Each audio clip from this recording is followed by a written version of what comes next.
Pemirsa, KTT iklim di Glasgow gagal mencapai kata sepakat terutama dalam isu penghentian penggunaan energi batu bara yang masih ditolak oleh India dan juga China.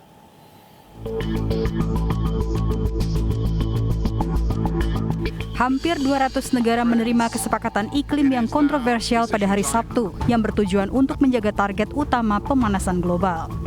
Namun sejumlah perubahan krusial dibuat menjelang menit-menit terakhir terkait pembahasan penghentian penggunaan energi batu bara. Beberapa negara mengaku sangat kecewa dengan India yang mengusulkan penghentian secara bertahap dan bukan memilih opsi menghapus pembangkit listrik tenaga batu bara sebagai satu-satunya sumber emisi gas rumah kaca terbesar. I apologize for the way this process has unfolded, and I'm deeply sorry. I also understand the deep disappointment.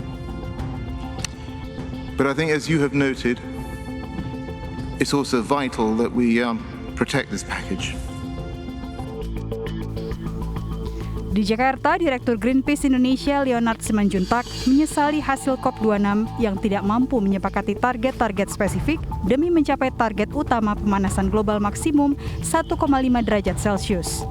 Selain India, Saudi Arabia dan Australia juga mengusulkan pelonggaran target penurunan emisi berdasarkan kepentingan nasional masing-masing.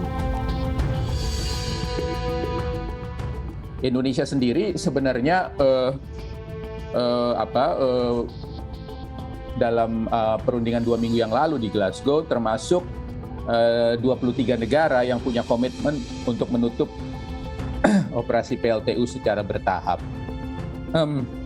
Disebutkan bahwa ada target penutupan PLTU batubara sebelum 2040 bila mendapat dukungan internasional. Saat ini kita tahu target kita pemerintah itu 2056 yang sangat tidak mencukupi, sangat jauh sebenarnya dari yang seharusnya. Yang seharusnya bahwa PLTU batubara itu sebenarnya harus sudah ditutup. Kalau sainsnya bilang 80% untuk seluruh PLTU di dunia ini harus sudah tutup pada tahun 2030.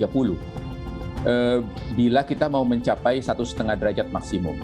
Persoalannya RUPTL tadi yang Mary sampaikan, rencana umum tenaga listrik kita untuk dekade ini 2021-2030 justru masih menempatkan batu bara sebagai sumber energi utama. Jadi masih ada dominan batu bara di situ, termasuk PLTU batu bara baru sekitar 13,9 gigawatt.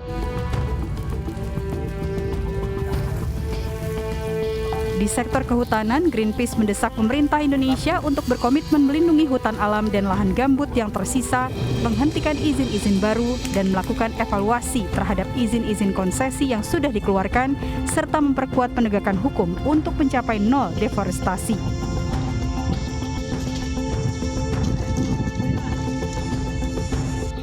Artinya dengan ditemukannya seluas 3 juta, lebih dari 3 juta hektar perkebunan di dalam kawasan hutan, seharusnya ada langkah korektif berupa evaluasi izin atau bahkan berakhir pada pencabutan izin.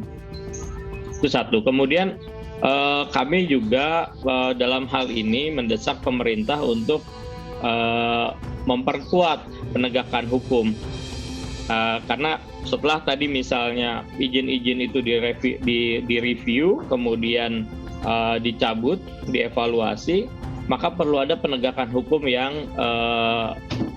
kuat, yang memberikan efek jera kepada para pelaku deforestasi.